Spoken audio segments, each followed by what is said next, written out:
नमस्कार, देवभूमि चैनल में आपका स्वागत है। आज हम आपको बहुत ही महत्वपूर्ण जानकारी देंगे।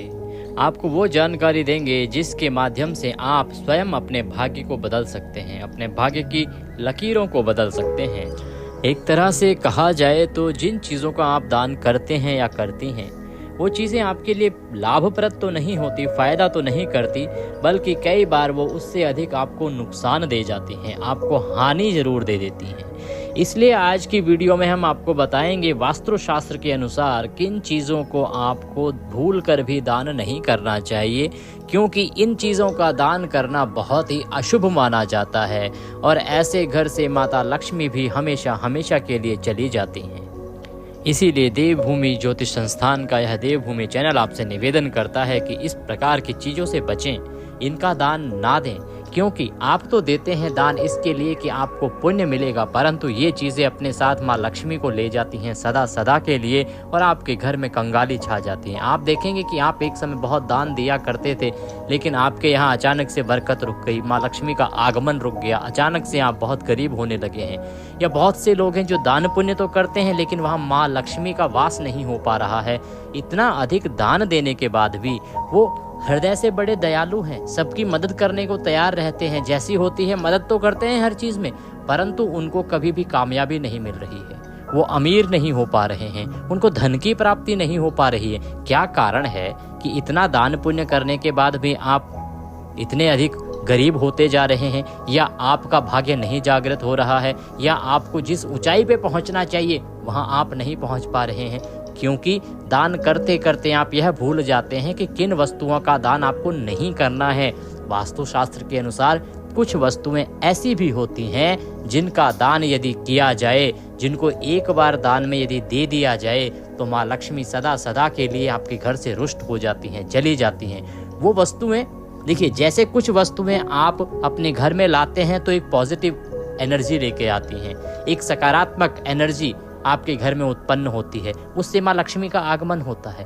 वैसे ही कुछ वस्तुएं ऐसी भी होती हैं जो सदा सदा के लिए आपको कंगाल बना सकती हैं। यदि आपने वो चीज़ एक बार किसी को दान दे दी तो वो सदा सदा के लिए सौभाग्य अपने साथ लेके चली जाएंगी और आपके घर की माली हालत, आर्थिक हालत बहुत ही खराब होती चली जाएगी। तो कृपया बिना सोचे विचारे आप कोई भी चीज़ ऐसी दान ना करें जो आपके लिए हानिकारक हो।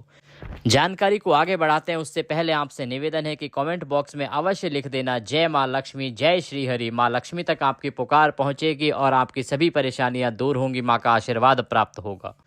आइए बढ़ते हैं आगे, ताकि आप इस वीडियो के माध्यम से लाभ ही लाभ उठा सकें और माँ लक्ष्मी आपके घर से कभी नाराज ना हो और आपके घर में, आपकी तिजोरी में लाभ का स्थान कभी खाली ना हो। अब हम आपको साथ में ये भी बताएंगे कि आपको किन चीज़ों का दान करना चाहिए। तो मित्रों, चलिए बढ़ते हैं आगे और महत्वपूर्ण जानकारी आपको बताते हैं। आपसे निवेदन ये भी है कि आप कृपया वीडियो पूरा ही देखें, क्योंकि इसमें जो जानकारी है ना वो बहुत महत्वपूर्ण है। अभी अगर आपने 15 मिनट निकाल लिए तो ये आपके लिए बहुत ही हितकर रहेगा। ये 15 मिनट आपके जीवन को बदल सकता है।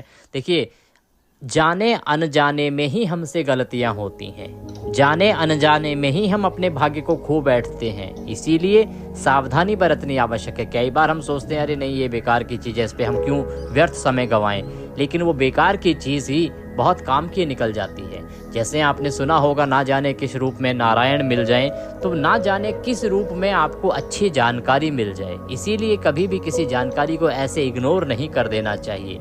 कोई चीज़ जो वर्णित है वास्तुशास्त्र में, आप विश्वास करते हैं, आज हर आदमी मानने लगा है कि हाँ, चीज़ों का इम्पैक्ट होता है, असर होता है। हम क्या दान दे रहे हैं, कैसे दान दे रहे हैं, कब दान दे रहे हैं, किसे दान दे रहे हैं, ये सब चीज़ें असर डालती हैं आपके ऊपर।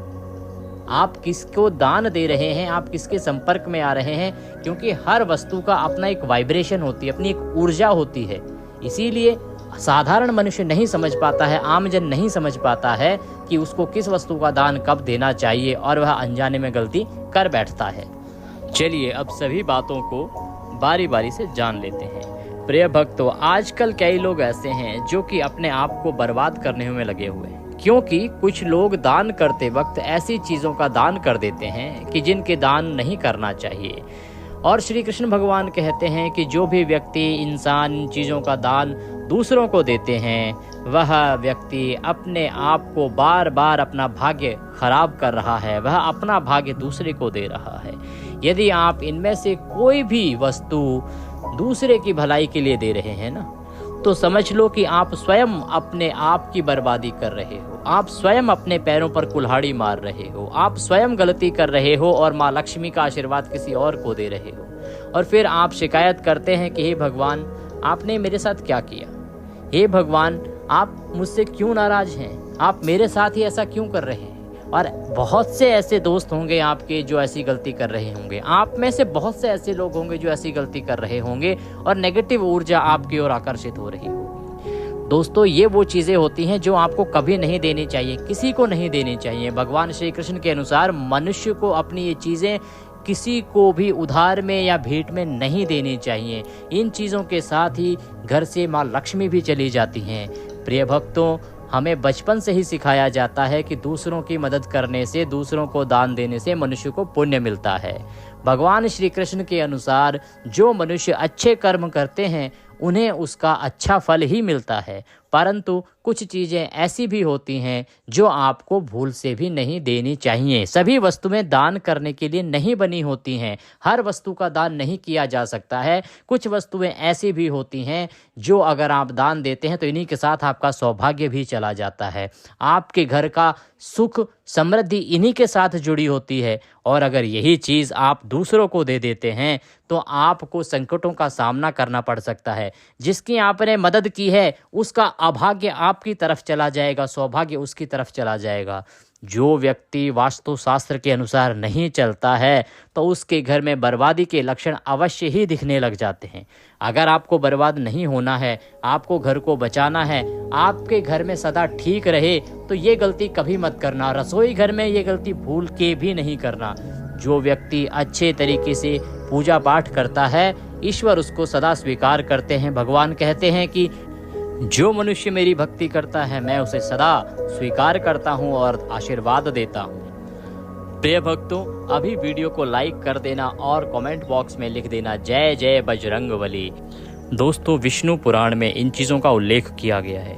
इन चीज़ों का संबंध माँ लक्ष्मी से माना जाता है और हम सभी जानते हैं कि माँ लक्ष्मी का हमारे जीवन में कितना अधिक महत्व है। जिस घर पर माँ लक्ष्मी का कृपा होती है वहाँ पर सदा धन, वैभव, सुख, शांति का आगमन होता है।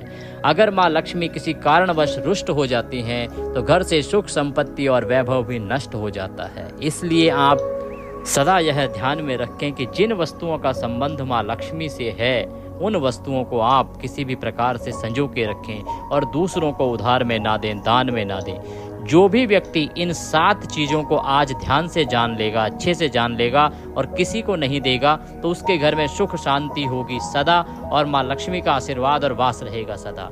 आज जो मर्जी हो जाए, लेकिन आपको ये जान के ही जाना है कि ये 7 वस्तुएं हैं क्या, क्योंकि हर कोई चाहता है कि व्यक्ति के घर में सुख शांति रहे, धन वैभव रहे, लेकिन सब जानते हैं कि ये चाहत से पूरा नहीं होता, इसके लिए प्रयत्न बहुत करना होता है। साथ ही आपको बहुत सारी चीज़ों का ध्यान भी रखना होता है। आपने देखा होगा बहुत से लोग इतने मेहनत करते हैं और कठिन परिश्रम के बाद भी उनको सफलता नहीं मिल रही होती है। क्यों? क्योंकि उन्होंने कहीं ना कहीं कुछ ऐसी गलतियां की हुई होती हैं जिनके कारण उनको धन की प्राप्ति नहीं हो रही है। इतनी मेहनत करने के बाद भी वो कामयाब क्यों नहीं हो पा रहे हैं? क्योंकि उन्होंने अपनी किस्मत को स्वयं किसी और को दे दिया है। इसीलिए आप ये गलती ना कर बैठें या आपके आसपास के लोग ये गलती ना कर बैठें। आप वीडियो को पूरा देखें और ध्यान से सुनें कि क्या क्या चीज़ें इसमें बताई जा रही हैं। दोस्तों, इतना ही नहीं, इन नीतियों का अनुसरण करने पर घर परिवार में सदा खुशहाली रहती है, किसी प्रकार की परेशानी नहीं आती है। दोस्तों, गरुड़ पुराण जो कि हिंदू धर्म का बहुत ही महत्वपूर्ण ग्रंथ माना जाता है, जिसका पाठ भी होता है, इसमें ऐसी कई बातों का उल्लेख मिलता है जो कि गरीबी और दरिद्रता का कारण बनती है। अगर आप इन कामों को करते हैं तो आज ही छोड़ दें, वरना आपको अनेकों परेशानियों का सामना करना पड़ सकता है। यहाँ पर ऐसे बहुत से दर्शक होंगे, सुनने वाले होंगे, ऐसे बहुत से दोस्त होंगे जो इन बातों को बहुत हल्के में लेंगे, क्योंकि उनको वास्तुशास्त्र के दोष का ज्ञान ही नहीं है। उनको पता ही नहीं है कि वास्तुशास्त्र कितनी बड़ी चीज़ों को खराब कर सकता है। दोस्तों, अगर कोई भी व्यक्ति वास्तुशास्त्र के बारे में नहीं जानता है तो वो कुछ भी टीका टिप्पणी कर सकता है। यह ठीक वैसे ही है जैसे अगर बंदर से पूछा जाए अदरक का स्वाद तो उसे नहीं ज्ञात होता, क्योंकि बंदर क्या जाने अदरक का स्वाद। वैसे ही जिसे ज्ञान ही नहीं है वास्तुशास्त्र का, उसे क्या पता, वो इन बातों पे हंस भी सकता है, लेकिन सच्चाई यही है, ये चीज़ें बहुत मायने रखती हैं। वास्तुशास्त्र आज के समय की बहुत बड़ी ज़रूरत है। आप देखेंगे बड़े बड़े अमीर लोग वास्तुशास्त्र के ऊपर इतने पैसे खर्च करते हैं, बड़े बड़े वास्तुशास्त्रियों को बुलाते हैं, उनसे पूछते हैं क्या किया जाए, कैसे किया जाए, किस वस्तु को कहाँ रखा जाए, क्या दान दिया जाए, क्या ना दिया जाए, उसके बाद वो निर्णय लेते हैं। तो दोस्तों ये बहुत आवश्यक चीज़ है, जो वास्तुशास्त्र के अनुसार चीज़ों को करता है ना, उसे लाभ तो मिलता ही मिलता है। चलिए दोस्तों बढ़ते हैं आगे। आपके पास अभी जितने भी काम है ना, उनको साइड में रख दीजिए, क्योंकि ये जानकारी आपके लिए, आपके जीवन के लिए, आपके परिवार के लिए, आपके भविष्य के लिए बहुत अच्छी है। ये जानकारी इसलिए आवश्यक है ताकि आपका भविष्य अच्छा हो, आपके बच्चों का भविष्य उज्जवल हो। आप ध्यान से देखिए और सुनिए। देखिए, सबसे पहली चीज़ है, पत्नी के जो आभूषण हैं, सोने के हों चांदी के हों, वो जो आभूषण हैं उनको माँ लक्ष्मी का स्वरूप माना जाता है। उन्हें माँ लक्ष्मी का प्रतिबिंब के रूप में देखा जाता है। इसलिए जब भी हम गहने खरीदते हैं तो उन्हें सबसे पहले माँ लक्ष्मी के सामने रखते हैं, उनकी पूजा करते हैं और इसके बाद ही उन्हें पहनते हैं। घर की स्त्रियों को घर की लक्ष्मी माना जाता है। उनके गले में आभूषणों का होना सुख समृद्धि को दर्शाता है। इसीलिए कभी भी भूल से भी अपनी पत्नी के गहने ना उधार में किसी को देना, ना दान में किसी को देना, ना कोई मांगे तो उसको देना, क्योंकि जहाँ ये आपने किसी और को दिए, लक्ष्मी किसी और की हो जाती हैं। विशेष रूप से जो सुहागिन महिलाएं हैं वो अपना मंगलसूत्र, पायल व बिछिए, इन चीज़ों को कभी किसी को ना दें, ना दान में दें, ना पुराना होने के बाद फेंकें। हमने देखा है कि बहुत सी माताएं बहनें बिछिए, क्योंकि बहुत महंगे तो आते नहीं हैं, जो काले हो जाते हैं तो उनको किसी को दान में दे देती हैं, फेंक देती हैं या बेच देती हैं। ये उनको नहीं करना चाहिए। उनको संजो के ही आपको रखना है, सदा संजो के रखिए, क्योंकि ये सौभाग्य की निशानी है और इन निशानियों को कभी ना बेचा जा सकता है, ना किसी को दान दिया जा सकता है और ना ही आप इनको फेंक सकते हैं। क्योंकि अगर आपने इनको किसी को दान दिया, फेंका, तो समझ लीजिए आपने अपना भाग्य बेच दिया, आपने अपनी लक्ष्मी बेच दी, आपने अपने घर में कंगाली को निमंत्रण दे दिया। इससे माँ लक्ष्मी रुष्ट हो जाती हैं। इसलिए अपने घर में सुख समृद्धि बनाए रखने के लिए इन गहनों को कभी भी किसी दूसरे को इस्तेमाल करने के लिए नहीं देना चाहिए। कई महिलाएं तो ऐसी भी होती हैं जो अपनी जो गहने हैं उनको कभी पसंद नहीं करती हैं। उनको क्या होता है कि दूसरे के जो गले में पहनी हुई चीज़ें हैं वो पसंद आ जाती हैं और ऐसे में वो दूसरे से मांग लेती हैं। इसी कारण से बहुत सी महिलाएं हैं जो पहनने के लिए इन गहनों की अदला बदली कर लेती हैं। परंतु दोस्तों ये नहीं होना चाहिए। अगर आप ऐसा कर रहे हैं तो आप अपने घर से लक्ष्मी को बाहर भेजने की तैयारी कर रहे हैं। आभूषण या गहने माँ लक्ष्मी का प्रतीक है। जो आपके अपने जो आभूषण प्रतीक आपके घर में पूजित हुए हैं, जो आपकी लक्ष्मी ने पहन रखे हैं, वो किसी को ना दें। दूसरी चीज़ की बात करते हैं। दूसरी चीज़ झाड़ू। झाड़ू बहुत ही महत्वपूर्ण होती है। इन्हें माँ लक्ष्मी का प्रतीक माना जाता है। ये नेगेटिव एनर्जी को सुबह सुबह बाहर करती है। इसके अंदर माँ लक्ष्मी का वास होता है। इसीलिए कभी भी झाड़ू किसी को ना उधार में दें और ना ही उसे फेंकें। अगर आप फेंकेंगे तो लक्ष्मी घर से चली जाएंगी, उधार में देंगे तो किसी और के पास लक्ष्मी चली जाएंगी। आप अपने यहाँ कंगाली को निमंत्रण दे रहे हैं। इसीलिए आपके घर के झाड़ू को कोई दूसरा उपयोग ना करे। इसका असर आपके घर की सुख शांति और लक्ष्मी पर पड़ता है। इसीलिए इस बात का सदा ध्यान रखें और दूसरों के घर की झाड़ू का भी कभी अपने घर में प्रयोग ना करें, क्योंकि ऐसा करने से उनके घर की जो नकारात्मक ऊर्जा है वो आपके घर में आ सकती है। इसीलिए आपको अपनी झाड़ू को सदा छुपा के रखना चाहिए। ऐसी जगह रखिए जहां बाहर से आने वाले व्यक्ति की नज़र ही उस पर ना पड़े। यदि आप झाड़ू को खुली जगह पर रखते हैं तो घर में वास्तु दोष लगता है और साथ ही टूटी हुई जो झाड़ू है उसको भी आपको तुरंत घर से बाहर निकाल देना चाहिए, परंतु उसको प्रवाहित करना चाहिए। प्रवाहित करना चाहिए और झाड़ू को कभी भी बिस्तर के नीचे नहीं रखना चाहिए और किचन में भी नहीं रखना चाहिए। इससे आपके परिवार के लोगों के बीच लड़ाई बढ़ सकती है, झगड़ा बढ़ सकता है, क्लेश बढ़ सकता है। इस चीज़ का ध्यान रखें। कभी भी झाड़ू पर पैर नहीं लगाने चाहिए। पैर अगर आप लगाते हैं तो माँ लक्ष्मी का अपमान होता है। झाड़ू पर पैर लगाने से घर में वास्तु दोष हो सकता है। किचन में नहीं रखनी, सामने नहीं रखनी और पैर नहीं लगाने, ये आपके लिए बहुत ही हानिकारक हो सकता है।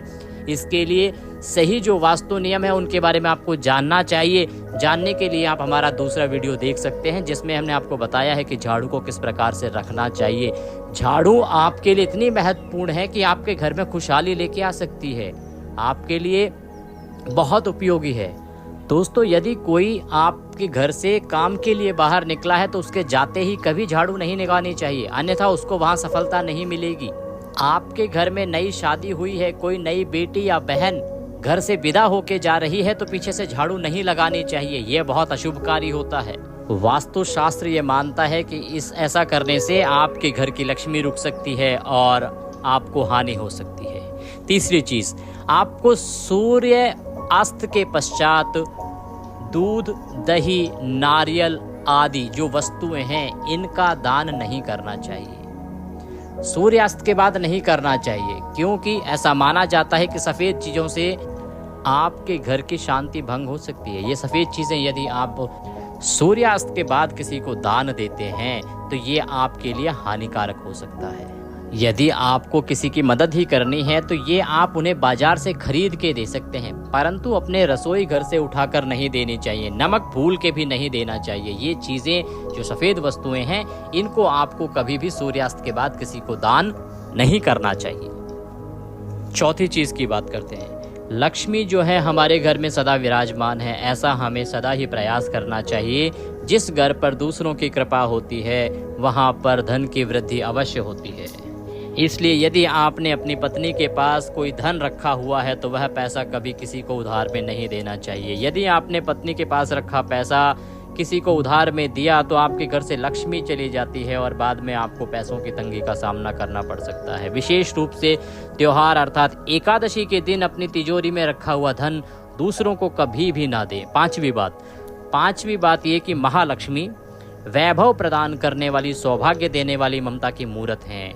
वे अन्नपूर्णा भी हैं, इसलिए हम अन्न ग्रहण करने से पहले माँ अन्नपूर्णा को धन्यवाद अवश्य करते हैं। रसोई घर की शुद्धता और संपन्नता उतनी ही आवश्यक है जितनी धन की पांचवी वस्तु है, रसोई घर का चकला, बेलन और तवा। रसोई घर का चकला, बेलन और तवा ये कभी भी आपको दूसरों को नहीं देना चाहिए, इस्तेमाल के लिए नहीं देना चाहिए, उधार में नहीं देना चाहिए। ये चीज़ यदि आप दूसरों को देते हैं तो आपका भाग्य भी इन्हीं के साथ चला जाता है। ये माँ लक्ष्मी को प्रिय हैं, माँ अन्नपूर्णा को प्रिय हैं। इसीलिए आपके घर का, रसोई घर का चकला, तवा और बेलन ये किसी को ना दें। दोस्तों, अब बात करते हैं छठवीं चीज़ की। छठवीं चीज़ है नुकीली चीज़ें, जैसे चाकू, छुरी और तलवार। ये चीज़ें भी आपको कभी दान में नहीं देनी चाहिए। ज्योतिष विद्या में ऐसा करना नुकसानदायक बताया गया है। माना जाता है कि नुकीली वस्तुओं का दान करने से परिवार की सुख शांति भंग होती है। इसके अलावा घर के सदस्यों के बीच तनाव बढ़ता है और रिश्ते खराब होने की आशंका भी बनी रहती है। दोस्तों, कई बार लोग अन्य चीज़ों के साथ स्टील के बर्तन भी दान में देते हैं, लेकिन ज्योतिष शास्त्र के अनुसार स्टील के बर्तनों का दान करना आपके घर के लिए अशुभकारी हो सकता है। धार्मिक मान्यताओं के अनुसार स्टील के बर्तन दान करने से परिवार की सुख शांति भंग हो सकती है और झगड़ा बढ़ सकता है। इसकी वजह से घर में आर्थिक तंगी बनी रहती है। इसीलिए स्टील के बर्तन, कौन से स्टील के बर्तन जो आपके रसोई घर में प्रयोग में आ रहे हैं, वो किसी को दान नहीं देने चाहिए। नए आप किसी को खरीद के दे सकते हैं, परंतु जो आपके घर में प्रयोग में आ रहे हैं उनको यदि आप देते हैं तो अवश्य ही वह आपके लिए हानिकारक हो सकता है। दोस्तों, इसीलिए आपको इससे सदा ही बचना चाहिए। स्टील दान करना है तो आप नया दान कर सकते हैं। घर के प्रयोग किया हुआ स्टील, किचन का स्टील बर्तन आप किसी को दान में ना दें। एक और महत्वपूर्ण जो आपको दान नहीं करना है, फटी हुई किताबें। आप जो धार्मिक ग्रंथ हैं, फटी हुई किताबें हैं, उनको किसी को दान ना दें। ये आपकी घर की सुख शांति को भंग कर सकता है। ये घर से आपकी लक्ष्मी को रुष्ट कर सकता है। इसीलिए इस बात का आप ध्यान रखें। तो दोस्तों, ये थी वो 7 वस्तुएं जिनका आपको किसी को दान नहीं करना चाहिए। और जो समय बताया है, बहुत सी वस्तुएं हैं जो समय के अनुसार दान की जाती हैं। जैसे हमने दूध बताया, हमने चीनी बताया, सफ़ेद वस्तुएं बताई, ये दान दी जाती हैं, परंतु समय क्या होना चाहिए जो हमने बताया उसके अनुसार सोचिए आप। दूसरा, ये चीज़ें कब दान नहीं देनी है, इसका आपको ध्यान रखना है। अब जान लेते हैं कुछ ऐसी चीज़ें जिनका दान आपको अवश्य करना चाहिए और आप माँ लक्ष्मी के आशीर्वाद से धनवान बनते हैं। आपकी हर मनोकामना पूरी होती है, इच्छा पूरी होती है। माता एवं बहनों, अभी तक आपने देवभूमि चैनल पर अगर सब्सक्राइब नहीं किया है तो उसको सब्सक्राइब अवश्य कर लें, और वीडियो को लाइक नहीं किया है तो लाइक अवश्य कर दीजिए, और कमेंट बॉक्स में लिख दीजिए जय माँ लक्ष्मी। जय माँ लक्ष्मी लिखने से आपको माता की कृपा प्राप्त होगी, आपके पूरे परिवार पर माँ की कृपा सदा बनी रहेगी, हर मनोकामना पूरी होगी। इसीलिए अवश्य लिखें जय माँ लक्ष्मी। अब जानते हैं वो दान जिनको करने से आपको अक्षय पुण्य मिलता है और आपके जाने अनजाने के पाप कर्म भी नष्ट हो जाते हैं। दान का विशेष महत्व शास्त्रों में बताया गया है, इसीलिए इस पुण्य कर्म समाज में जो है समानता का भाव बना रहता है और ज़रूरतमंद व्यक्ति को भी उपयोग की चीज़ें प्राप्त हो पाती हैं। इसीलिए दान करना अच्छी बात है। तो आइए बताते हैं कि वो कौन सी चीज़ें हैं जिनका दान करने से आपको विशेष चीज़ें प्राप्त होती हैं। अगर आप चैनल पर नए हैं और सब्सक्राइब नहीं किया है तो सब्सक्राइब अवश्य कर लें और वीडियो को अधिक से अधिक लोगों तक शेयर करें, क्योंकि ये सबके लिए उपयोगी है, बहुत ही महत्वपूर्ण है। अधिक से अधिक लोगों तक व्हाट्सएप कीजिए ताकि सभी लोग इससे लाभ ले सकें। गरुड़ पुराण के अनुसार अनाज, पानी, कपड़े, पलंग और आसन, इन 4 वस्तुओं का दान साल भर में 1-2 बार अवश्य ही करना चाहिए। इससे लंबे समय तक शुभ फल प्राप्त होते हैं। पानी का दान करने के लिए आप प्याऊ लगवा सकते हैं, मटके रखवा सकते हैं। दान कभी भी घर में पत्नी और बच्चों को नाराज करके नहीं करना चाहिए, उनकी सहमति से करना चाहिए। तीसरा, जब भी दान आप करें तो उसके घर में जाके, जो ज़रूरतमंद है उसके घर में जाके आप दान करके आइए। ज़रूरतमंद को घर बुलाकर दिया हुआ दान मध्यम फल देने वाला होता है, इसीलिए उसके घर जाके अगर आप दान दे के आते हैं तो वह उत्तम है। यदि आप गायों, ब्राह्मणों और रोगियों को दान कर रहा है तो उसे दान देने से कभी नहीं रोकना चाहिए। ऐसा करने वाला व्यक्ति पाप का भागी होता है। 5वां, तिल, कुश, जल और चावल, इन चीज़ों को हाथ में लेकर दान देना चाहिए, अन्यथा वह दान दैत्यों को प्राप्त हो जाता है। दान देने वाले का मुख दान देते समय पूर्व की ओर और दान लेने वाले का मुख उत्तर की ओर होना चाहिए। ऐसा करने से दान देने वाले की आयु बढ़ती है और दान लेने वाले की आयु भी कभी कम नहीं होती है। पितृ देवता के लिए तिल के साथ और देवताओं को चावल के साथ दान करना चाहिए। मनुष्य के द्वारा प्राप्त किया गया, अर्न किया गया, कमाए हुए धन का 10वां भाग किसी शुभ कार्य पर दान करना ही चाहिए। इस प्रकार से आप दान कीजिए। इन वस्तुओं का दान ना कीजिए जो बताई गई हैं, क्योंकि ये आपके लिए हानिकारक हैं, और इन वस्तुओं का आप दान कर सकते हैं। इसके अलावा कुछ आपके मन में आता है, कोई सवाल आता है, तो अभी आप देवभूमि चैनल पर कमेंट करके पूछिएगा। हम हमेशा आपके साथ होते हैं, 24 घंटे हमारा लाइव भी चलता है और हमारे आचार्य हमेशा हमारे साथ रहते हैं। इसीलिए आप जान पाएंगे कभी भी कि क्या आपको करना है, क्या नहीं करना है, और इस सुविधा का लाभ लीजिए। अपने सवालों को पूछिए, अधिक से अधिक जो जानना चाहते हैं उसके बारे में जानकारी प्राप्त करिए। इस वीडियो के माध्यम से अभी इतना ही, बाकी वीडियोस को देखते रहिए। और मार्गशीर्ष मास चल रहा है, बहुत ही महत्वपूर्ण पावन महीना है जो भगवान श्री हरि को प्रिय है। इसकी कथा सुनाई जा रही है, महात्म्य सुनाया जा रहा है, उसको अवश्य ही सुनिए और सब्सक्राइब कीजिए देवभूमि ज्योतिष संस्थान का यूट्यूब चैनल, देवभूमि धार्मिक, यही वाला। जय श्री हरि।